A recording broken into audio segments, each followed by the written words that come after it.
How's it going, guys, and welcome back to another episode of the Bochum Career Mode. This is going to be episode number 27. I'll start off by apologising for not uploading for the past couple of weeks.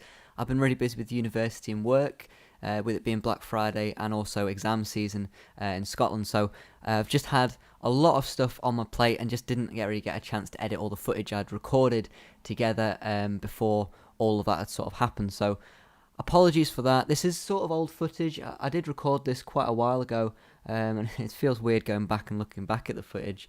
But hopefully you'll enjoy today's episode. It's quite a long episode, so get ready. Grab a cup of tea or something because it's going to be a long episode. It's a big episode as well. We have a few big games. One against Hamburg, which we're playing now, and another one against Heidenheim, which I'll talk about a little bit later. We didn't start the game against Hamburg off very well. And you can see here, we conceded early on in the game in the 15th minute. Just really poor defending by ourselves. Poor passing out again. I really need to get that sorted before the next season. Because just defensively, sometimes we look very weak when passing out. I need to get some better passes in the team, possibly for defending. We didn't actually just sit down and take the 1-0 on the chin, though. We actually continued playing our game, really. A really nice bit of play from Robert Tescher and Lacroix, who was starting in centre attack and mid today. He had a fantastic game in this game. I'll spoil it now. He played fantastically. I really do think he's going to be more suited to playing in that cam role as opposed to the left wing role, as Lacroix gets a fantastic assist, puts the ball into Robert Tescher, and a nice acrobatic celebration by the old man himself. Not quite sure he is as old as he says he is, if he's able to do those sorts of celebrations in his goals. Sadly for us, though, Hamburg would go ahead and make it 2-1 and put us down again, as we just, again, more poor defending. Dekali drawn out, and just a nice finish by Jensen there as he makes it his second goal of the season. Not really looking good for us at this point. It was sort of end-to-end football, and you can see here we played a nice ball into Rossi. No chance for the defence to catch him up. And actually, there were two players that were playing for Hamburg, as Rossi puts the ball in the back of the net, that used to play for us. Gemara in right back, and also Hinterseer up top. So two former players returning to the Ruhrstadion, and I'm not sure the reception they get, but I believe they both left on free on a free pretty much, because Bochum just don't really have a lot of money in real life. So you can see from the half-time stats, it was pretty end-to-end. I'd say that Hamburg were dominating in possession, and actually the stats were probably quite favourable to us. We were defending okay, but we just weren't getting that many chances. And the chances we were getting, luckily, we were sort of doing well to put them in the back of the net. Hamburg in the second half came out the much better team, having the much better chances, and it would show here as Jensen puts the ball forward. He's already got a goal in this game, and a nice ball into Neri, their right winger, who just come on the pitch and had the pace to beat Dekali. It wasn't looking good for Dekali in this game, if I'm being honest. He'd had a bit of a poor game in tracking back and keeping an eye on his runners, and that was just not... it wasn't great. It's just showing how poor he was, really, in this game. I'm not saying he had the worst game of his career, but every goal, there was something that Dekali didn't do properly, and Neri just sort of beat him there. And that was the final goal of the game. If I'm being honest, it was a game that Hamburg had to lose, really. We were putting in a decent defensive display in the first half, but the second half they came out all guns blazing and had the much better of the chances. However, Lacroix did go ahead and pick up man of the match. As I said, he had a great game, really good in terms of his passing and hold-up play in that cam spot. So Lacroix definitely showing he deserved another start. And actually, in the game we simmed against Osnabrück, as they were bottom of the league at this point, I'd assume Lacroix probably picked up maybe another 2 or 3 assists in that game, as I did start him again in the cam role, as he had such a good game in the previous game against Hamburg. You can see we actually had to call up a couple of players for the youth team. I think it was Schinkel and Albert, but we decided to call up a couple of other players who were around about the 17, 18-year-old mark. And it looks really good. We've got a bright young future for some of our young players. A couple of players I'll talk about, Benjamin Muller and also the right back, Peter, will probably look... Peters will look to probably move them into a different role. Peters probably more into a centre-back role, and Benjamin Muller will probably be moved into a centre-mid role. Likewise with Schultz, he looks more of a centre-back. just better defensive stats. Passing stats not amazing, maybe a bit of a ball playing centre back, so we'll have to see what happens with that. But that'll all happen at the end of the season, where I'll sort of move a few youth players into the positions that I think they'll play better in. For instance, Lacroix, I might not move his position straight away to cam, but I'll definitely add on centre attack and mid role into positions that he can play, as he's been playing that pretty much most of the season at this point. I've not really tended to favour him on the left hand side. It's always been down the centre, so that will be the sort of aim for me at the end of the season. It took me a couple of hours when I was changing them last season, or putting a few different positions, all that sort of stuff. Didn't change any stats, but it was more just the positions. Heading into the game against Heidenheim, we started off pretty well, and Viktor Olkowski, what a way to welcome yourself to the home fans, getting your first goal in the league. He did score in the cup, but Olkowski, what a finish by the man. Questionable celebration yet again. I just spam buttons normally, and that's an interesting celebration by the young Polish winger, and it's just a great finish by him. As you can see, so much power behind the shot, and it was in the back of the net. There's no doubt in my mind that was in the back. That was a goal. It's a shame we don't get a proper replay, as it was a marginal goal. We have to see the goal decision system, but a good goal by Olkowski.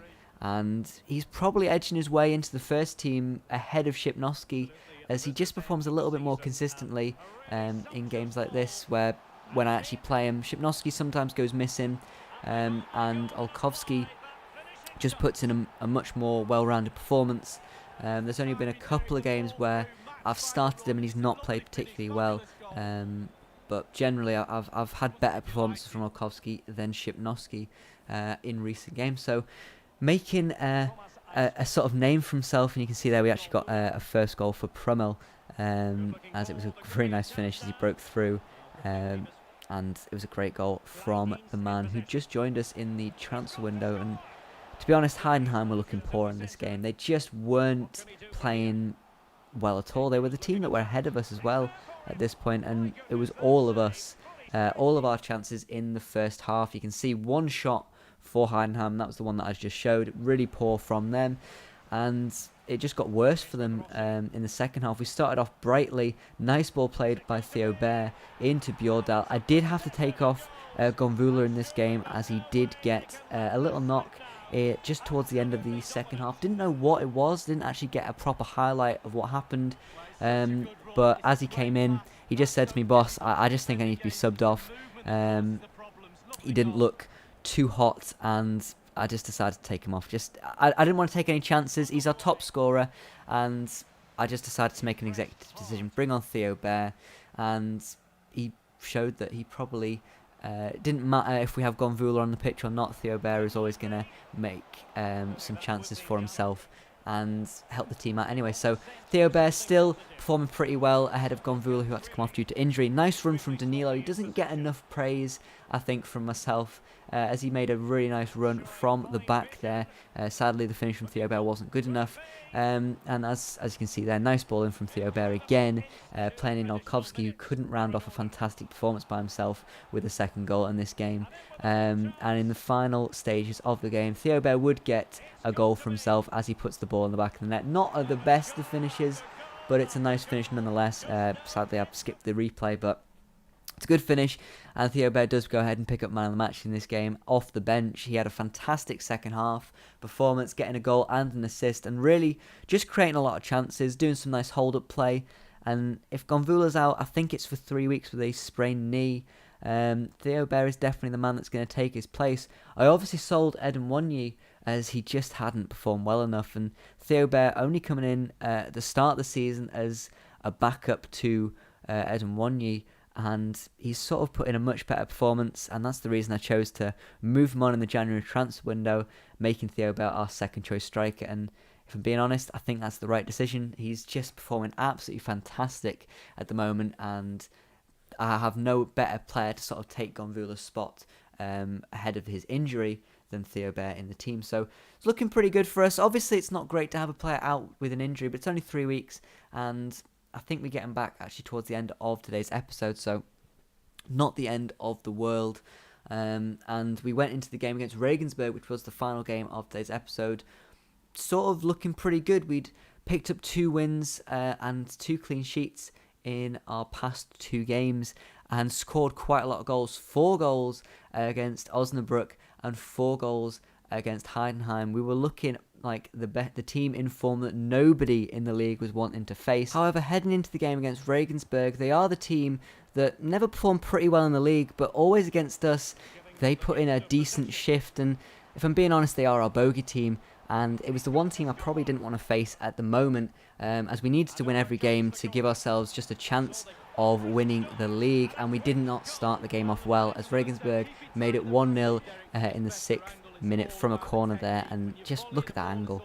Fantastic. Couldn't tell you how the cameraman got onto the roof there to get these sorts of angles, but nonetheless, amazing angle, and Benedikt Gimber puts in his first goal of the season and puts Regensburg 1-0 up in the early stages of the game. Now, that doesn't mean that we weren't going to get any chances, because I always fancied us to at least get back into the game, because it was an early goal, and as long as we didn't go 2 or 3 goals down, I was always fancying us to get back in and possibly get a win from this game. However, Thomas Kraft was the man that would save us in the first half, really, and it would take until the 30th minute for us to wake up and realise that we were actually playing a game of football, as Musa Kone's played through and sadly couldn't net his first goal since October. Yes, October. Musa Kone has not scored a goal since October.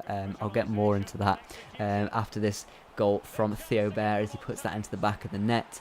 Really nice ball play through by Lacroix, who had been the man in form at the moment, getting assist after assist. It's a great ball into Bair as he puts the ball into the back of the net. Nice touch to set himself for the goal, and just a great finish. Top bins there. No keeper is making the save there as he nets that. I think that's something like his 5th goal of the season, and Theo Bair is making a decent replacement for Gonvula, who is out with his injury. And Gonvula, we don't need him. We just need a player up front who's like Gonvula, and he can always get a goal or 2 for us. And towards the dying embers of the first half, Theo Bair would get another chance to get his 2nd goal of the game, and sadly the Regensburg goalkeeper would save them any embarrassment and keep it at 1-1 as we go in at half time. I'm not 100% sure what I said in the team talk, but I'm pretty sure it was something along the lines of, if you don't actually win this game, a lot of you are getting dropped, as Regensburg were towards the bottom ends of the table, and we really needed a win in this game. We couldn't afford to drop any more points, and we actually went out into the second half and played much better from the whistle. It didn't take us any more time to sort of warm up into the second half, and we actually had the majority of the chances in the second half, and being honest, Regensburg had the odd few, but you can see here as the ball's put in from Musa Kone, who does pick up another assist. Don't get me wrong, Musa Kone has not been poor this season, it's just his goal scoring rate has gone down a lot, but I'm not sure if that's just because I've moved him over to the left hand side of midfield.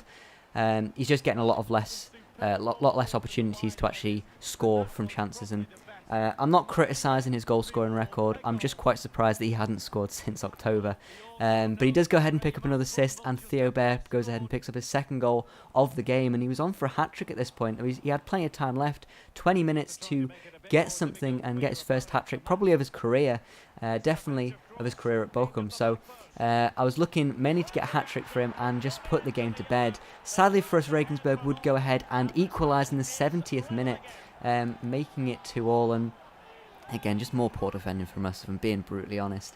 It was just a masterclass of poor defending, poor passing, and poor heading ability, really. The lead up to it, there was 3 headers that we just couldn't get to one of our teammates, and we couldn't control it. It just led to one of their goal, basically, and it was just really poor play by us. Luckily, we would get a chance pretty much from the kickoff as Musa Kone puts the ball into Theo Bair. Nice bit of passing play from us, and Theo Bair had picked up 2 goals in this game. He had now picked up an assist as Lacroix nets his first goal for the club and makes it 3-2 to us, straight from kickoff pretty much. And what a way to get your first goal, to get a really important goal in a game that could have gone either way at this point. Regensburg had played well in the first half, and they probably only needed a goal for the crowd to get behind them and maybe push for another sort of a winner, a last minute winner. So I was a little bit worried that because we were away from home, the crowd could turn and sort of get a lot of support for Regensburg.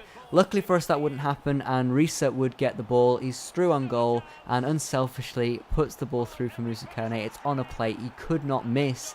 And the young Senegalese striker, who was my first signing, goes ahead and puts that in the back of the net.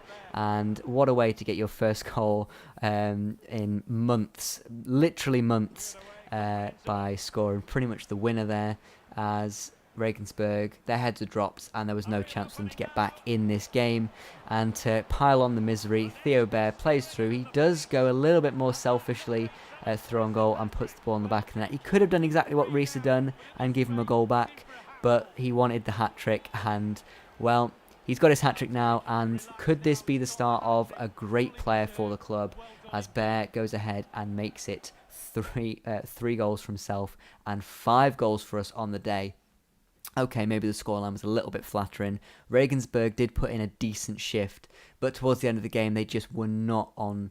I don't know what the word is. They just weren't on it. They've sort of lost concentration, and the last 5 minutes, I think they just sort of gave up, and that led us to being able to get the last couple of goals towards the end of the game. Just before the end of the episode, we do have a couple of offers for Baumgartner. Just before, we had one from Hull City, now one from Wigan, and we'll see what happens, whether he chooses to go over to the Championship in the next episode. But that will be the end of today's episode. Do hope you enjoyed watching.